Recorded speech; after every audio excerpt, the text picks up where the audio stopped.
Police കസ്റ്റഡിയിലെടുത്തതിന്റെ മനോവിഷമം മൂലമാണ് ഇദ്ദേഹം ആത്മഹത്യ ചെയ്തത് എന്ന ഒരു വാദമുഖം മുന്നിൽ വെച്ചുകൊണ്ട് പോലീസ് സ്റ്റേഷനിലേക്ക് മാർച്ചും CPM-നെതിരെ സംസ്ഥാന സർക്കാരിനെതിരെ വഴി തിരിച്ചുവിടാനുള്ള ശ്രമങ്ങളൊക്കെ BJP-യുടെ ഭാഗത്തുനിന്നുണ്ടായിട്ടുണ്ട്.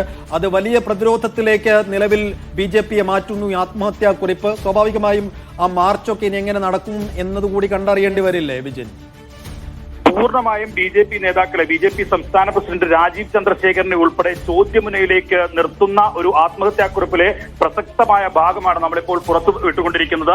കാരണം ഈ അടുത്ത കാലത്തുണ്ടായ പോലീസുമായി ബന്ധപ്പെട്ട വിഷയങ്ങൾ ഒക്കെ ഉയർത്തിക്കാട്ടി അതിനോട് ചുവട് പിടിച്ചുകൊണ്ട് ഇത്തരത്തിൽ പോലീസിന്റെയും CPM-ന്റെയും സർക്കാരിന്റെയും ഒക്കെ തലയിലിട്ട് ഈ വിഷയത്തിൽ നിന്ന് ഊരാം എന്നുള്ള BJP-യുടെ ആ ഒരു നീക്കം, ആ ഒരു വാദത്തിന് ഒക്കെ ആണ് ഇപ്പോൾ പരിസമാപ്തിയാകുന്നത്. കാരണം നമ്മുടെ ആളുകളെ ഒരുപാട് സഹായിച്ചു, അവർക്കെതിരെ ഒരു നടപടിയും സ്വീകരിച്ചില്ല, മറ്റേതെങ്കിലും തരത്തിലുള്ള റവന്യൂ റിക്കവറി നടപടികളിലേക്ക് ഒന്നും പോയില്ല, എന്നിട്ടും അവർ പണം തിരിച്ചടക്കാൻ കാലതാമസം ഉണ്ടാക്കി എന്നുള്ളത് കൃത്യമായി തിരുമല അനിൽ ഈ ആത്മഹത്യാക്കുറിപ്പിൽ പറയുന്നു എന്നുള്ളതാണ്. നേരത്തെ വന്ന അഭ്യൂഹങ്ങൾ ഒക്കെ ഉണ്ടായിരുന്നു.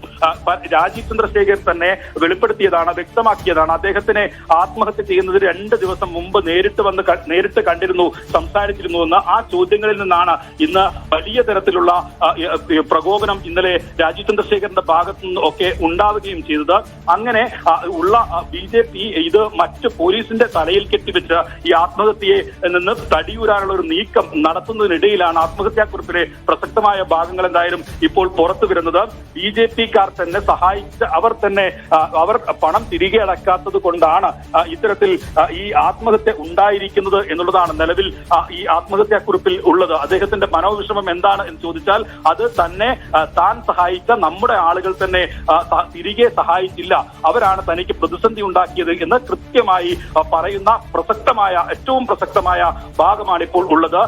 ഈ സ്വാഭാവികമായും നമ്മുടെ ആളുകളെ സഹായിച്ചു എന്നൊക്കെ പറയുമ്പോൾ സ്വാഭാവികമായും BJP നേതാക്കളെ ഒക്കെ അദ്ദേഹം കണ്ടിട്ടുണ്ടാകും, ഈ പ്രതിസന്ധി പരിഹരിക്കണം എന്ന് അവരോട് ആവശ്യപ്പെട്ടിട്ടുണ്ടാകും. രാജീവ് ചന്ദ്രശേഖരനോട് സംസാരിച്ചപ്പോഴും സ്വാഭാവികമായും ആത്മഹത്യക്ക് 2 ദിവസം മുമ്പ് സംസാരിച്ചിട്ടുണ്ടെങ്കിൽ അതിൽ ഈ പ്രതിസന്ധി എങ്ങനെയെങ്കിലും പരിഹരിച്ചു തരണം, നമ്മുടെ ആളുകളോട് പണം തിരികെ അടക്കാൻ പറയണം എന്ന കാര്യം അദ്ദേഹം പറഞ്ഞിട്ടുണ്ടാകും എന്ന കാര്യത്തിൽ ഒരു സംശയവുമില്ല. സൈഫുദ്ദീൻ. ശരി.